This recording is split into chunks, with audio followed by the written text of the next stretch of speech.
probably have been hearing for some time now. They're almost impossible to avoid.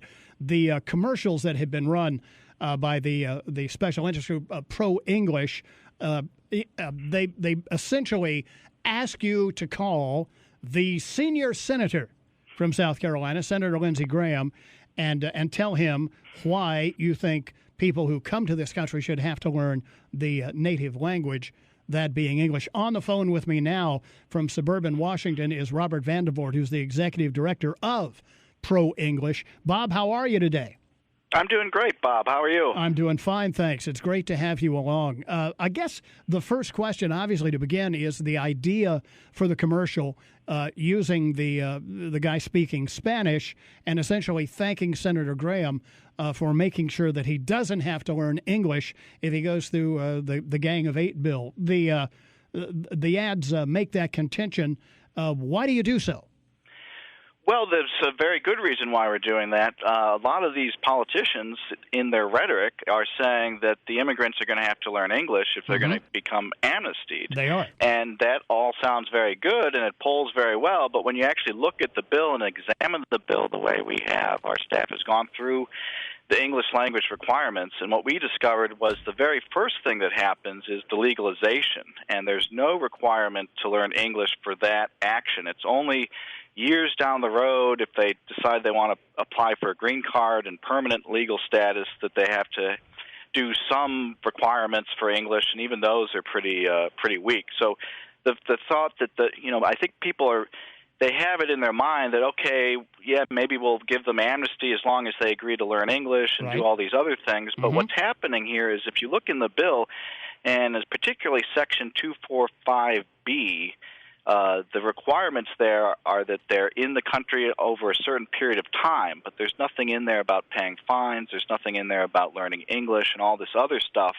that you're hearing the politicians in their rhetoric say. Yeah, and for people who may be saying, well, is this such a big deal? I mean, there are so many parts of this bill that I personally have objections to. But one of the foundations of the American immigration system has always been that people who come to this country assimilate.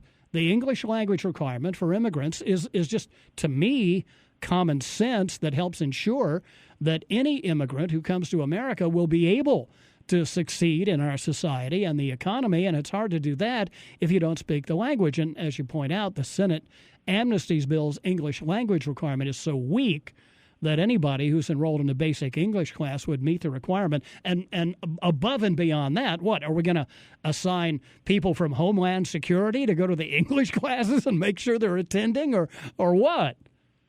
Well, yeah, you're speaking on, if they want to get the green card, then they have to show they're enrolled in a class. And as you point out, they don't even have to show that they've passed the class or they've completed the class, or so those requirements are very weak, and there's exceptions for people under the age of 16, and there's exceptions for people over the age of 70. So you have so many loopholes in here in what does exist for English language requirements that it's very meaningless. And our bigger concern is that, this bill is going to legalize millions of non-English speakers. Of ProEnglish. Bob, I was pointing out how when Senator Graham was in the studio with me last week, I mentioned to him that Senator Sessions' office had said that many of the things that we're being told immigrants would not be eligible for, and I'm talking about the kind of entitlements that people resent illegals getting, food stamps, Medicaid, Social Security, Medicare, and subsidies in Obamacare, they would be eligible for. So there are many, many grounds that people have objections to this proposed piece of legislation on. Oh, absolutely. I mean, it's if you want to oppose this bill, it's certainly a target-rich environment for sure. I mean, it's and just on the English language component, which we focus in on. Our concern is that the very first thing that happens is the granting of what's known as registered provisional immigrant status. That's in Section 245B of the bill. That's the legalization that happens automatically. Years down the road, they can apply for permanent status. But the very first thing is this registered provisional immigrant status. There's no English language requirement, and they'll be able to demand government services be translated for them. So that's very troubling to us. Yeah, and they have, in fact, over $100 million was the figure that I saw to be used to try and implement, to facilitate illegals being able to take advantage of all the programs that are offered under this bill. I noticed also, and this is kind of telling, I think, Bob, that Kenneth Belinkus, who's the head of the American Federation of Government Employees, Council 119, which represents the officers and the staff at ICE, says the Senate's immigration bill will raise national security risks, and the Obama administration will do little more than rubber stamp illegals into the program, which is a fairly dangerous concept considering the national security problems that we already face. Well, yeah, there's no doubt that that's a factor that needs to be considered along with all of the other problems the bill has. I would point out that there's going to be huge costs to the taxpayers just in terms of translation costs alone. There was a Clinton-era executive order that required any government agency to provide translation services. Your listeners can read about it on our website, ProEnglish.org. We've got a lot of info on it.